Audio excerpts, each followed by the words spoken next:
You know what it is. Bible story time again. You can find yourself this story in Numbers 21, verse 4 to 9. But enough all that.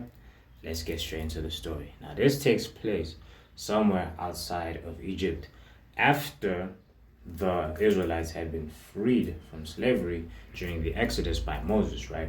Now they were traveling outside of Egypt in the wilderness for days to the point where they were complaining, they were shouting at Moses. They in fact spoke against God himself and Moses, saying, "Oh no, y'all don't know what you're doing, man. You're leading us out here in the wilderness. We don't want your manna. We don't have no food. We don't got no water. We hate your manna." They were saying this to Moses and God, of course, right? Now, in the midst of all this, God decided to send a poisonous snake, and that poisonous snake had bit all the Israelites, and most of them died, right? Now, the people were complaining, and of course, they were hurt. They were sorry that they ever spoke against God, and they said, "Moses, pray for us that God has mercy on us. We clearly were wrong for speaking against him." And now God, being the God of mercy that he was, he said, and that he is, not that he just was, that he is.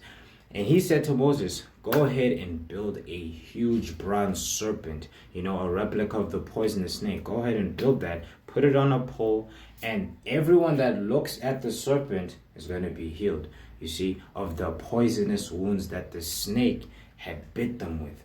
And Moses, of course, obeyed God, made that bronze serpent, and everyone who looked at it eventually got healed and did not die. Now, what does that eventually tell us Christians? Now, this may tell us that faith is key. Now, God could have chosen to do it another way. He could have chosen to reveal himself to the people and heal them himself, But then this is an act of faith. If God was going to tell you, this stone is going to heal you of everything, what are you going to do? Were you going to be like, I don't know about that, God? Or were you going to have faith in the stone?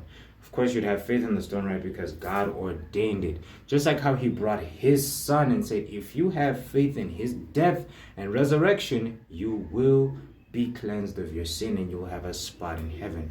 So we live by believing and not just seeing the mere fact. More power to you. Stay faithful.